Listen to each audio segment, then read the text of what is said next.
I'm very excited to get to interview Bradley. He's a really good friend of mine and one of the sort of smartest political thinkers and also a really good philanthropist. So I'm going to just ask him random questions I've been wanting to ask him, which will be fun for me. Okay. Well, at least one of us, yeah. Yes, exactly.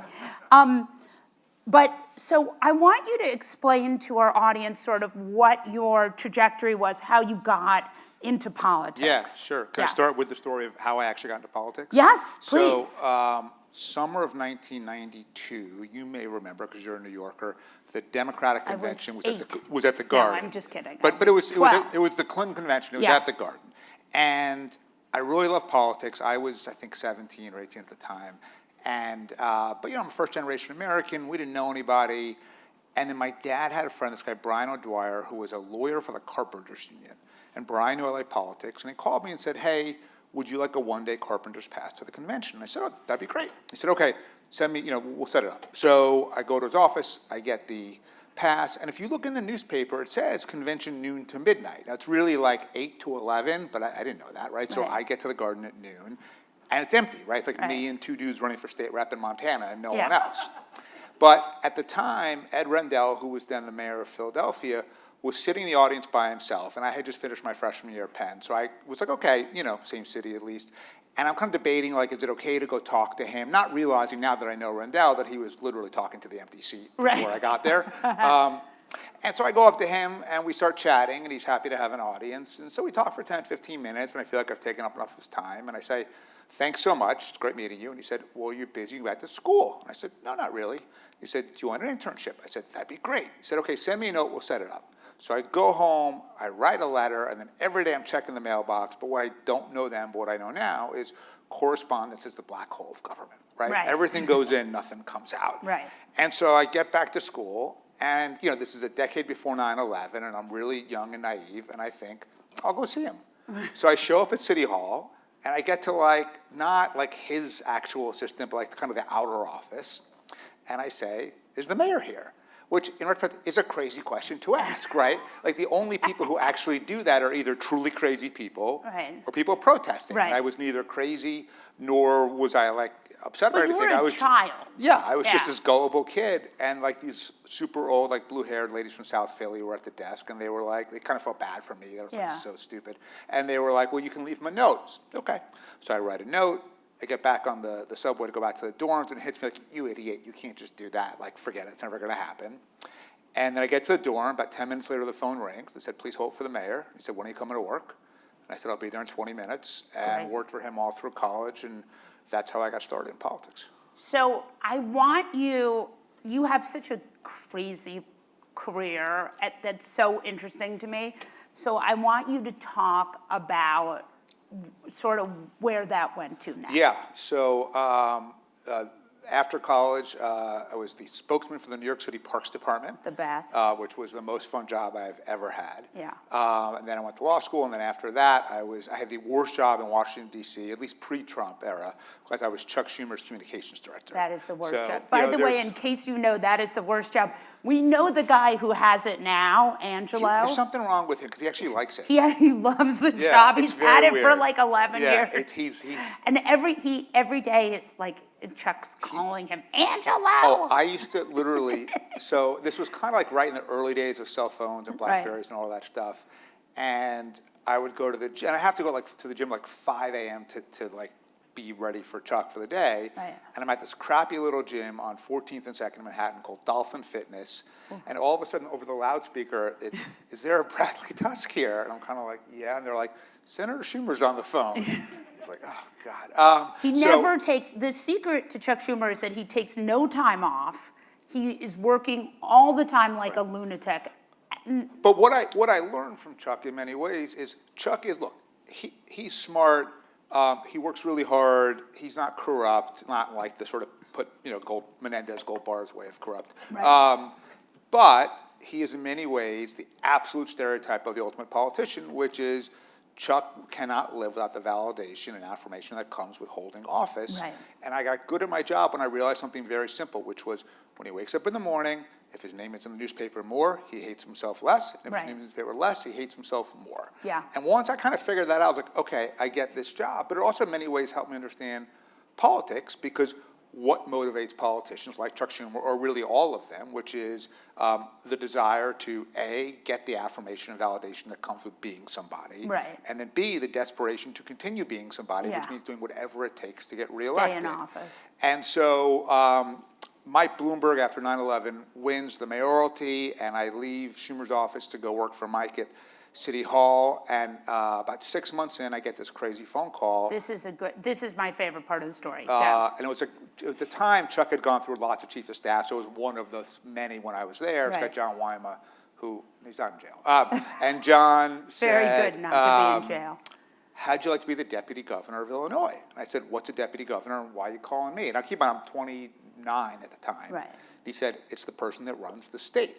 And the governor at the time was a guy named Rod Blagojevich, who had just been Perhaps elected. you remember Rob Yep. Blagojevich. So Rod had just been elected, and keep in mind, like New York City is like 7 deputy mayors. This was the whole state. So Yeah. all the operations, the $70 billion budget, all 80,000 employees, legislation, policy, communications, and I'm under the age of 30. I happened to have gone to law school in Chicago just coincidentally, so that was my only connection to the place. And I show up to run the state, but then the crazier part was Rod had this belief that I would argue was both incredibly logical and incredibly crazy at the same time, which was Right. he truly thought that the job of running for office and the job of holding for office were two different jobs. Yeah. And that his only job was the former. Yeah. And so he would say things like, I did my job, I'll see you guys in 4 years.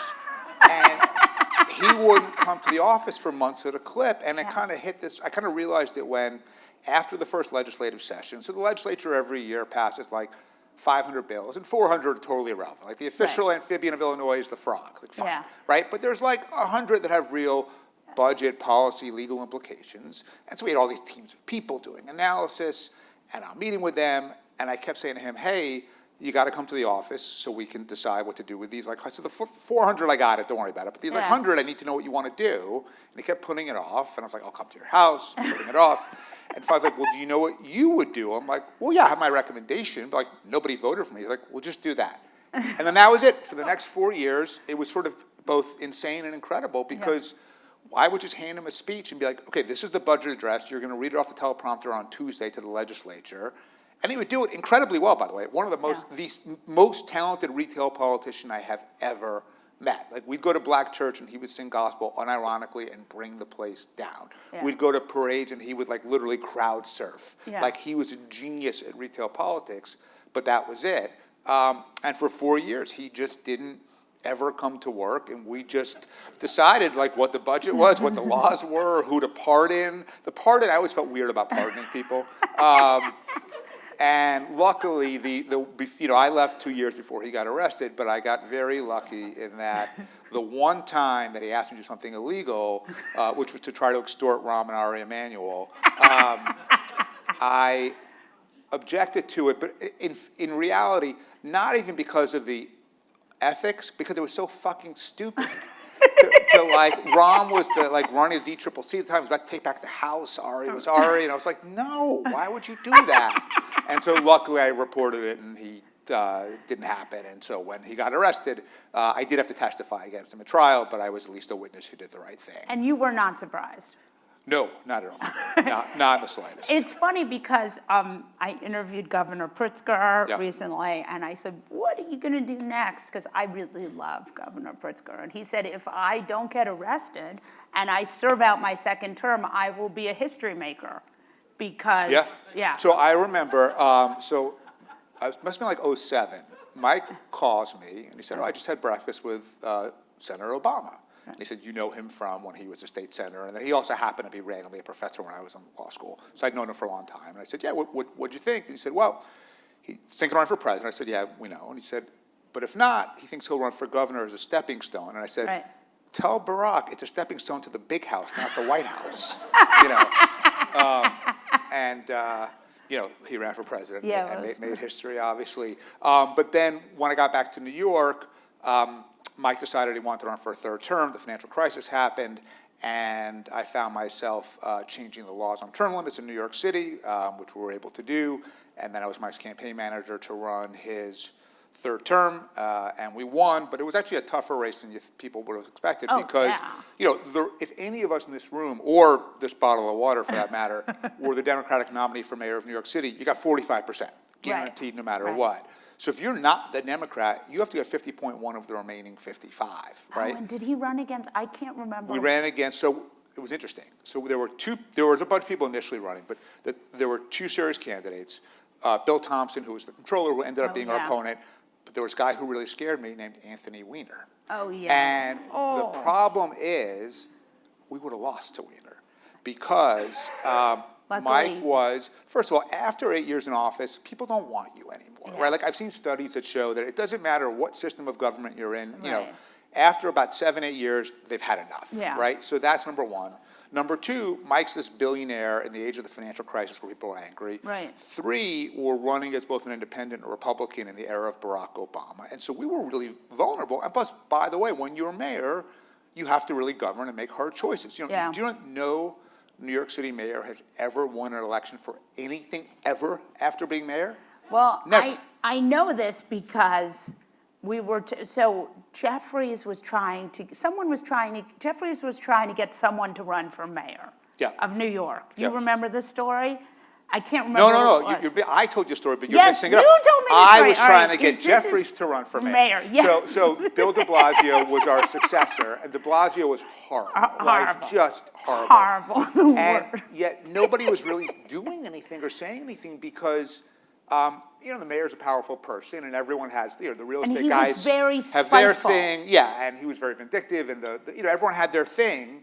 And I didn't really have anything, and so I was just like, fuck this, I'm just going to try to take him out. So I created this group called New York City Deserves Better that I'd funded, and we'll kind of go back and story to how I got to that point. But and I was trying to recruit people to run, and I sat down with Hakeem, he was in the House at the time, but certainly not where he is today, and I stupidly let that factoid slip that no one has ever won an election, and he was like, I'm out. And that was like end of the meeting, but with Weiner, we were really petrified, and so the most fun thing we did was we ran a separate campaign just to torture him out of running. And it's like, for example, we would start door knocking. We started, door knocking usually starts over the summer.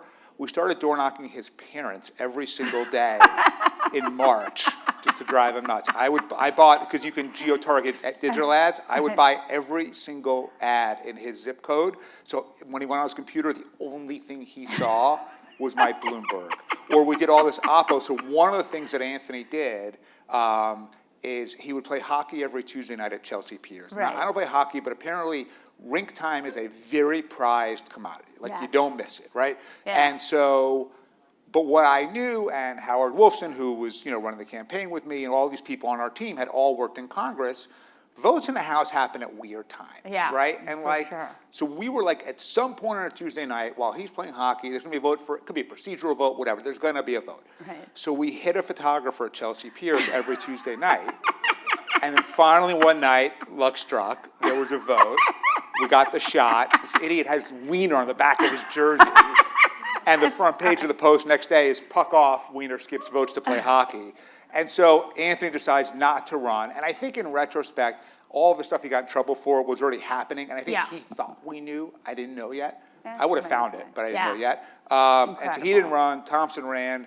We won. And then I started my first company, which is a consulting firm that runs big campaigns. So imagine you're Walmart and you want to open up a store in a big city, and you've got union issues and zoning issues and community issues. We figure all that stuff out.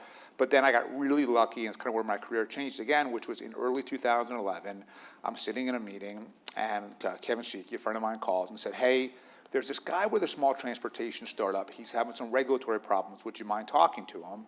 And I become Uber's first political advisor that day. And then I get really lucky when Travis calls back and says, listen, I can't afford your fee. Would you take equity? I had no idea what equity meant, but thank God I said yes.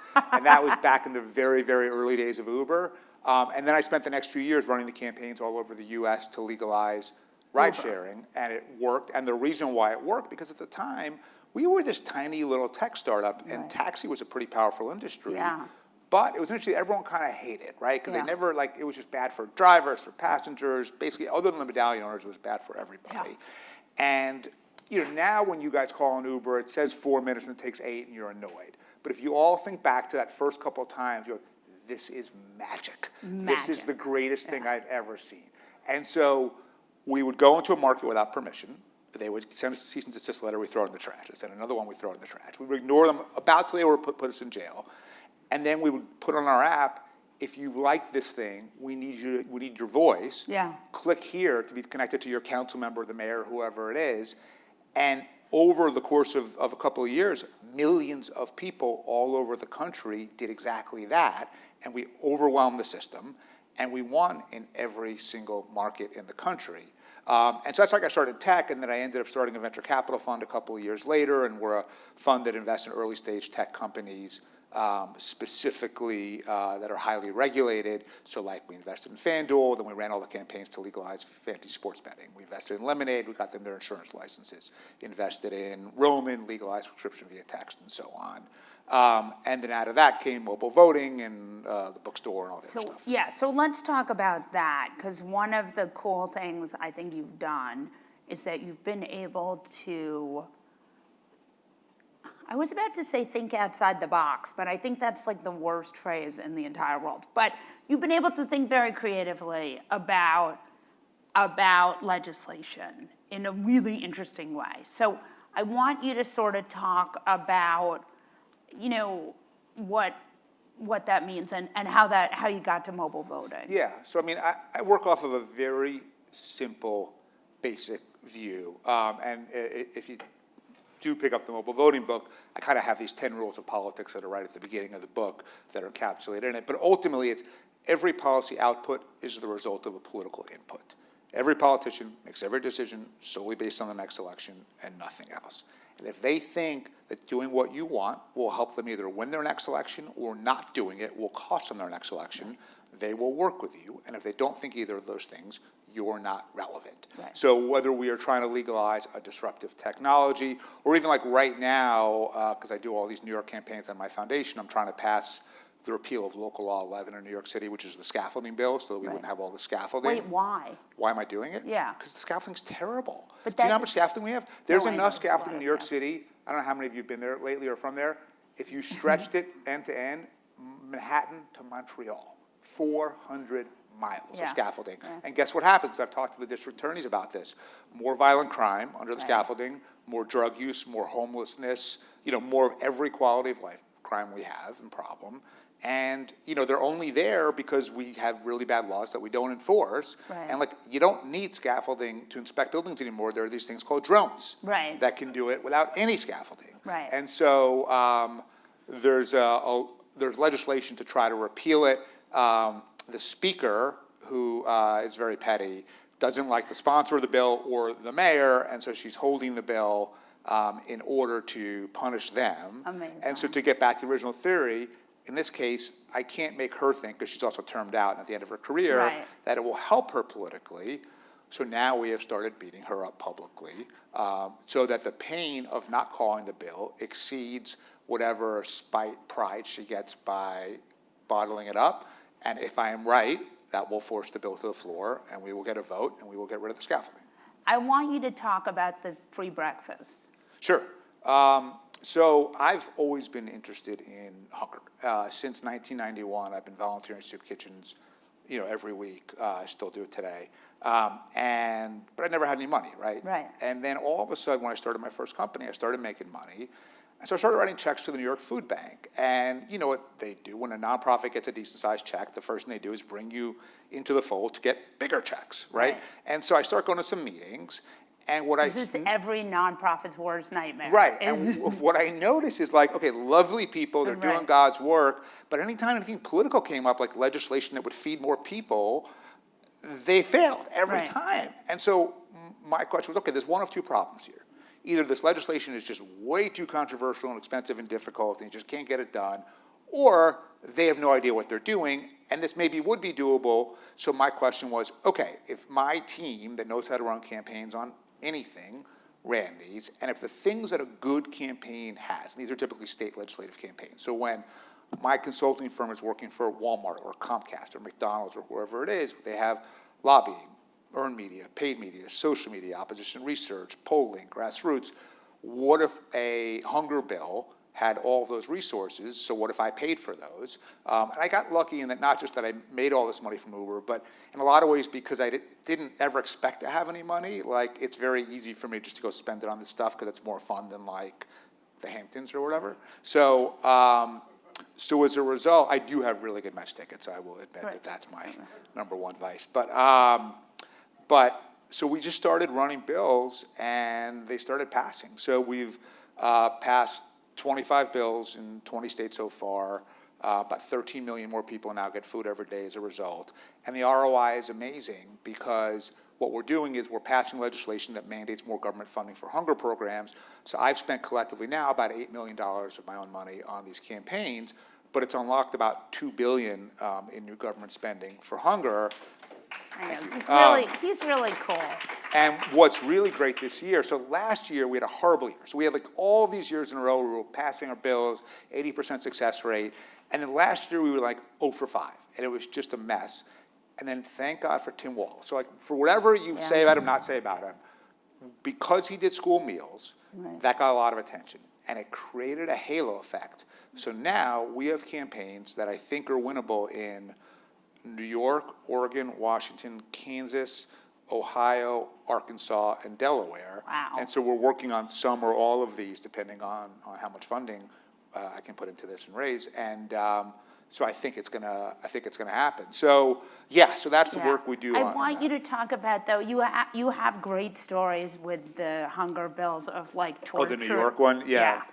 So because you play really hardball. So. Well, because it's the difference is kids eating or not eating. Yeah. Right. So in New York, which she's talking about, a couple of years ago, we were part of the New York Hunger Coalition, and the goal was to get universal school meals for kids in New York, which is happening this year. The way the budget works in New York is the governor proposes a budget, then the legislature does their own budgets. But the legislature's budget includes everything because they don't try to make it imbalance. So like as a result, they just say yes to everybody, right? So we get our money in there, but so does everybody. It's billions and billions and billions of dollars out of balance. And their strategy was, let's just be really quiet and maybe no one will notice the money's in there. It'll happen. I'm like, that's definitely not going to work. Like, I've been the person in that room for 4 years. Like, we notice. And it's not $3 million. It's $300 million, right? And so we have this disagreement over like how to prosecute the case because the problem with hunger is it sounds popular, and it is, right? So when you poll it, and like we literally poll it, I think I got polling back from Oregon a few days ago. Like it always polls in the 80s or better, 90s. But here's the problem. So when you say, do you want to feed kids? Yeah, people want to feed. Like I'm always amazed at who the people, the no's are, right? Yeah. But then, so now you're in the governor's office and you're the budget director and you're weighing and the political team, you're weighing these priorities.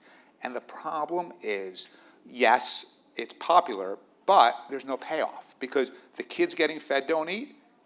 Don't vote, I'm sorry. And their parents don't really vote. So as a result, if you're the governor, you say, okay, I could spend $200 million on something that SEIU wants, and I will see that come back to me in campaign donations and field and everything else. Or this thing that is right, but has no utility politically for me electorally whatsoever. And so that's often what they pick. In fact, last year, one of the things I was so pleased about Walz was 2 of the other governors, including the one that you just mentioned that you love so much, J.B. Pritzker. It was Shapiro and Pritzker. It was on the table in their final meeting, and they both cut it because their poster was in the room with both of them. And I heard the story afterwards for exactly that. Tell me the story why. For exactly that reason. This is why Bradley's the greatest, because most people will never tell you this story at all. I have no filter whatsoever. So why I have a podcast, by the way, so if you like Yes, he does. And he owns a bookstore, which is very cool. But go on. So just, in the sense of like, at the end of the day, people like on my Substack, when Walz got picked, I wrote this piece saying, Harris picks the good person over the good politician. Because the smart political move is what Pritzker and Shapiro did, which was not pick the thing that can't generate any electoral or political return for you, right? The smart human move is what Walz did, which was just say, I'm going to feed these kids. And it's not that Walz didn't understand the politics of it. He just said, I don't care. What's the point of being governor if I'm not going to feed kids? And he did the right thing. And so in New York, I felt like we weren't going to succeed. I thought we were going to end up with like $20 million, and they say, just be happy to have that. And so since the carrot wasn't really going to be there, it had to be the stick. And so we rented these mobile billboard trucks, and we put them up all around the state capitol. They were giant. That said things like, Governor Hochul, why are you letting kids starve? Like images, and just beat the shit out of them. See, this is why he's the best. And then one day, someone on my team gets a call from the speaker. Right. He said, what's going to take to make the trucks go away? She said, what do you want? And I said, I'll take half, so it's Right. $140 million. Yeah. And that September, 300,000 kids who didn't have food the year before got breakfast and lunch every single day. And now Hochul is finishing the job and doing the whole thing. So that is great. Did you have to get more trucks or no? So, you know, it's funny. In Connecticut, Ned Lamont is the governor of Connecticut. Yes. And Ned is a trust fund Nepo baby through We and love through. Ned. No, That's I don't. Because, so I went up to Hartford, him. and I had a meeting with him. And I said, Ned, we got to do this. Nepo And baby. he said, you can't, because I'm from Greenwich, and we can't give kids from Greenwich free meals. Oh. And I said, Ned, here's the problem. When it's Means testing for when you hunger. do that, right. but the problem is it then becomes stigmatized, and tons of kids who need it either don't, because they're kids, they're teenagers, they're embarrassed, so they don't eat, Right. they eat in the bathroom. Right. Like the amount of kids who need the food that don't get it as a result, because think about what you were like as a teenager. Yeah. Compared to like the one kid from Greenwich that one time is going to happen to take the lunch, like it's nothing, right? Right. And he wouldn't listen, and so I sent those same trucks all around Greenwich, Connecticut, which really made him mad. So we have not spoken since. But anyway. Did you get No, the lunches? I got school breakfast done that year. Okay. And then they started peeling it back a bit. So we'll see. So sometimes my strategy works, and More sometimes trucks, it doesn't. more trucks. Yeah, or maybe I got to find something harder. Yeah. So let's talk, so now we're talking about hardball. We got a complete lunatic in the White Right. House. Well, let's go do mobile voting, though. What? Mobile voting also. Oh, okay, we'll talk However you about, wanna do it. I'll let you talk about mobile voting. I know you love mobile voting. I'm less optimistic about mobile voting. I would just like voting, but go on, Okay, yes. so here's my thesis, right? So if you work on the premise that every policy output is the result of a political input, we live in a world with both gerrymandering, which means that the only election that really matters is the primary, right? So the Times last week had an article that said that 8% of congressional races this year were decided by 5 points or less, and 7% of state legislative races were decided by 5 points or less. So basically, only the primary matters. Primary turnout is typically 10 to 15%. So who are those voters? They're the far right, they're the far left, or they're special interests, whether it's the NRA on the right or the NEA on the left, that can move money and votes in low turnout primaries. And as a result, our politicians are totally held hostage by the extremes. Yes, they would like to be able to work together. Yes, they would like to compromise and get things done, but not at the risk of losing their next primary. So the only way to free them from that is to meaningfully increase primary turnout. And what I learned with Uber is when we put voting on people's phones, when we said, hey, all you got to do is press this button from the app, they did it, right? And so when I learned that, I started a thing called the Mobile Voting Project in 2017. And I wanted to test the hypothesis of, if you put voting on people's phones, will they do it? So in 7 different states, we funded elections where either deployed military or people with disabilities voted in those elections on their phones. And what it turned out is what you would all expect, which is like, yeah, when you make something exponentially easier, a lot more people do it, right? No big surprise. So the next question became, okay, we know it can work kind of at the margins and the fringes.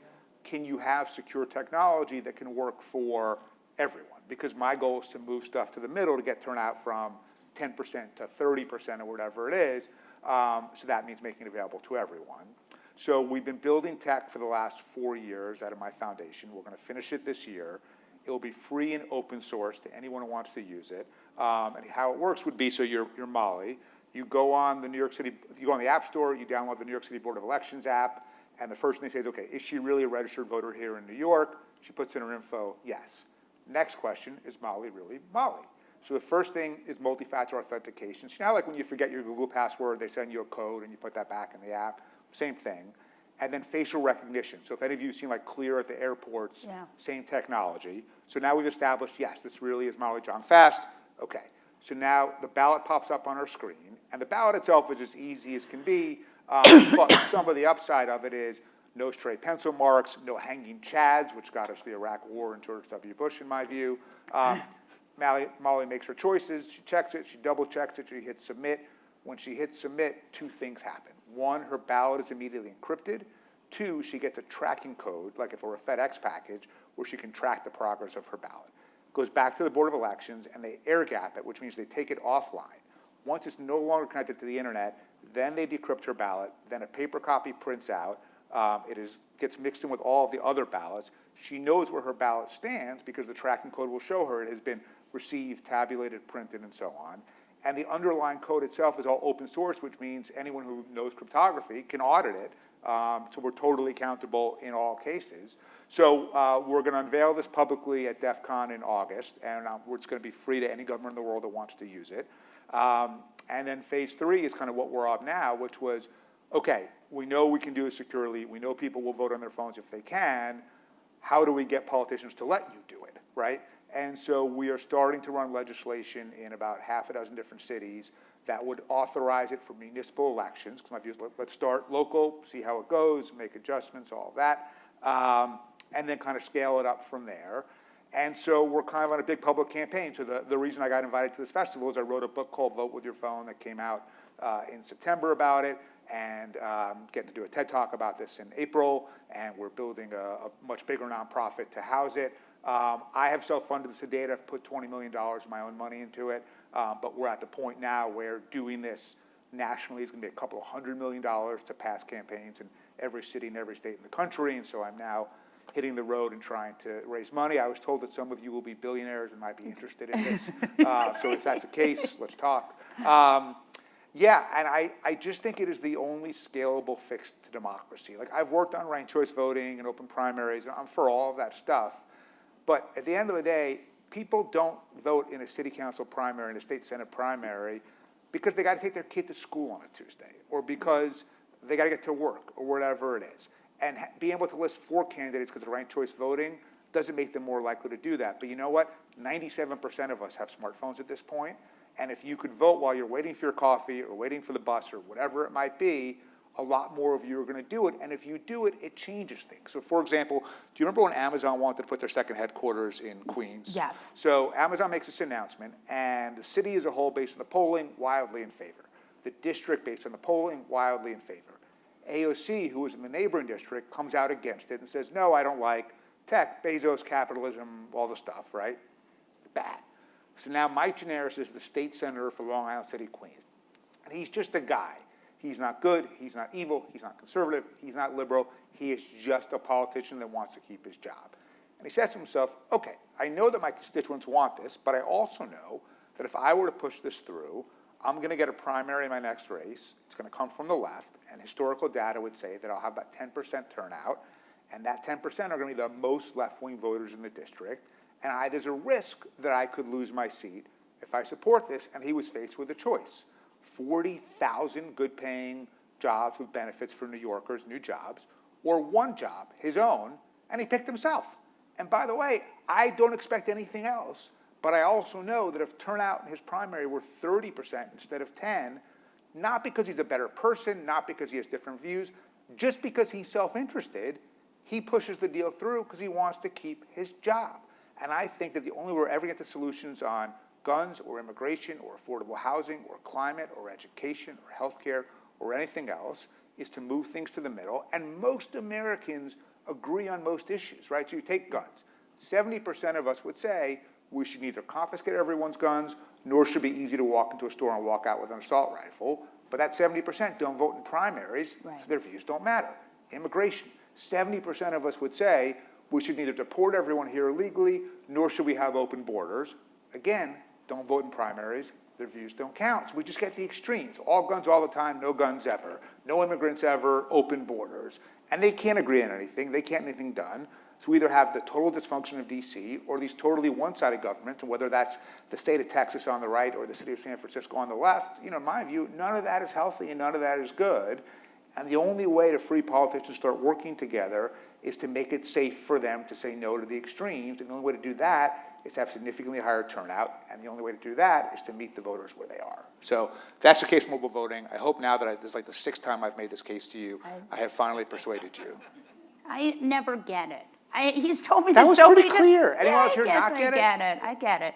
I still, I don't know, I'm skeptical of mobile voting. I mean, I want it to work because I'm in that 70% in the middle and don't understand why the government is that 30% of crazy. Yeah. But I also am not convinced that you can get it done. But, I mean, you have done a lot of cool stuff. So here's my question for you. I think of you as a person who knows how to what do we do with Trump? Like, what would you do if you were Chuck Schumer? Right. Because I know you've thought about this. Well, yeah, let me give you a slightly different example because I just screwed the mic.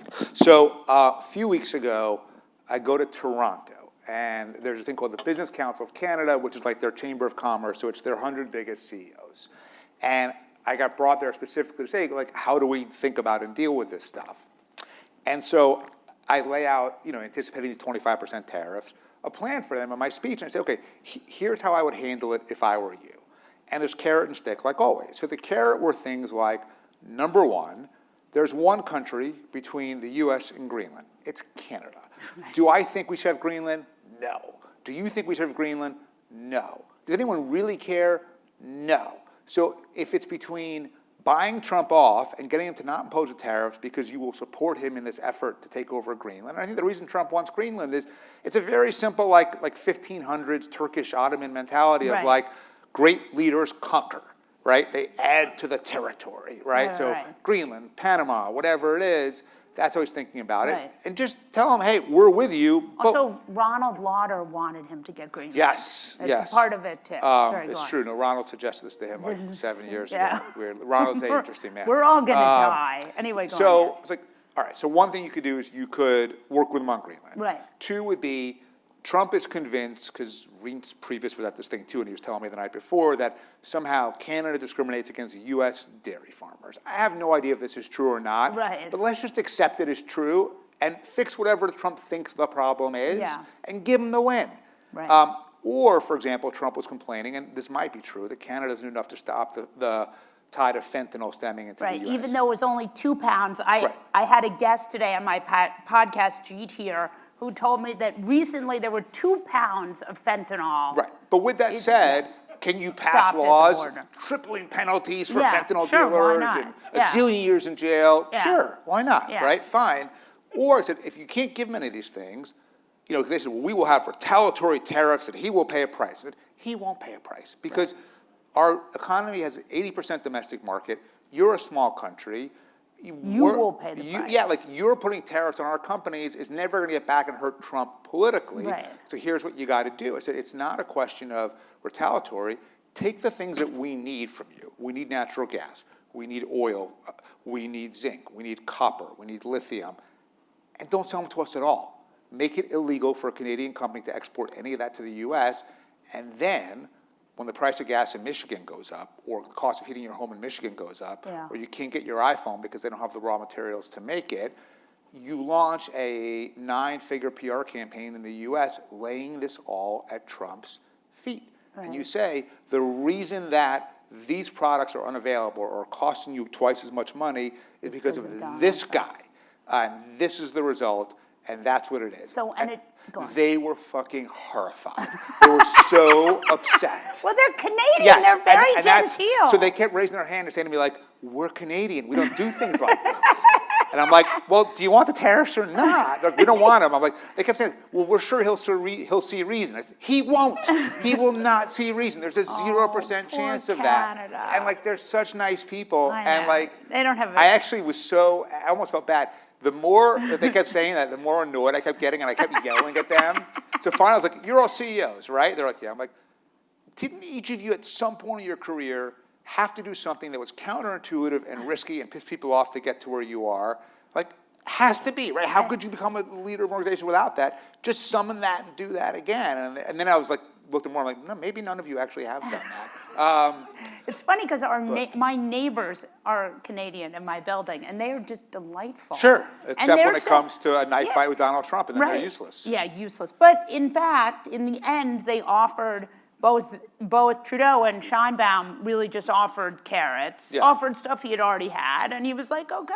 Yeah, because the tariffs ultimately for him, I think he does actually genuinely believe in tariffs. Right. But at the same time. But he's wrong. Well, forget about, I don't think he sees the world in right or wrong. No, I mean, it's incorrect. And it's also, but more important, it's politically bad for him. Right. Because, look, there's a few reasons why Joe Biden and Harris lost, but one of those is inflation, right? Now, ultimately, to me, that was the price you had to pay to save the economy during COVID. You can debate the American Rescue Act and whether that was too big. But overall, I don't really take huge fault. Where Biden screwed up was gaslighting the American public and saying, no, there's no inflation. Well, then I think where Biden screwed, let's talk about this for 4 minutes. Let's talk about where Biden screwed up, because I'm super interested in this, and I find this useful for myself, and hopefully you guys don't find it too boring. Where did Biden screw up? Well, the first thing was just, by definition, if he had said, did what he promised, I'm going to be a transitory, whatever the word is, president, and just stuck to that, people would have been like, okay, great. We appreciate that you got rid of Trump. We appreciate that you helped get us through COVID. You got some stuff done.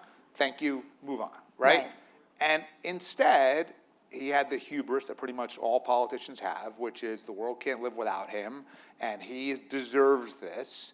And even if his mental state is declining, they put, I would argue that his team, I don't want to sound like a crazy Republican here, but they committed a conspiracy against the American people to hide this, right? And it ultimately led to Biden's downfall and the Democrats' downfall. So here's my hottest take.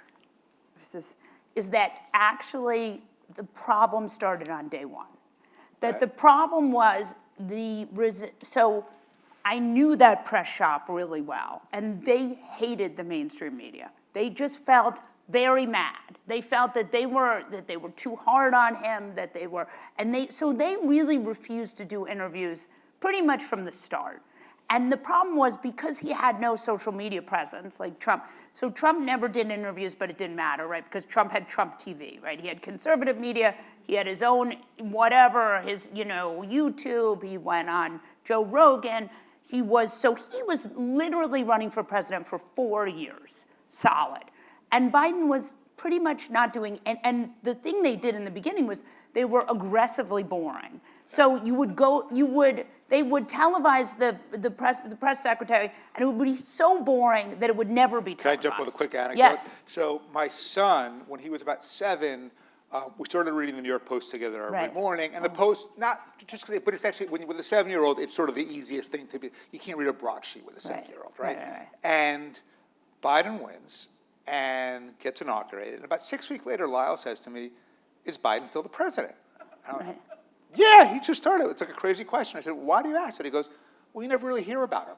And his only baseline, I realized, was Trump, right? And that's what he thought was normal. And by comparison, he literally thought that Biden was only president for a few weeks.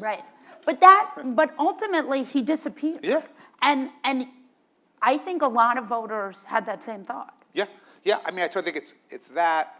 I think that they had to know that their policies on immigration, even if they believed they were morally right, were so wildly unpopular. So let's go to immigration for a minute, because part of the secret for making immigration such a big issue was, I thought, busing migrants to blue cities.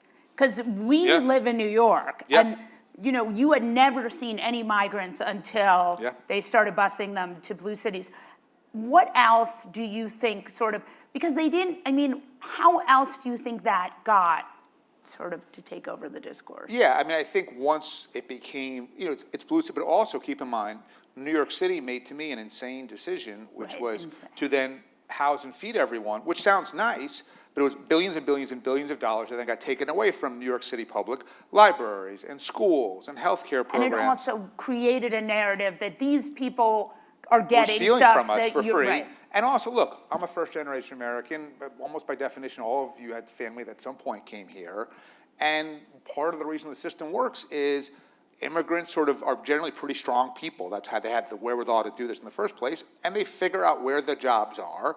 And they might be in New York City, or they might be at meatpacking plants in Iowa. Right. But they get there, and you don't have to provide all this stuff because Right. they actually figure it out. Right. The U.S. has millions and millions and millions of unfilled jobs because we don't either have the workers willing to do the work or skilled to do the work. Right. So that could have been the case, and instead you created this massive resentment.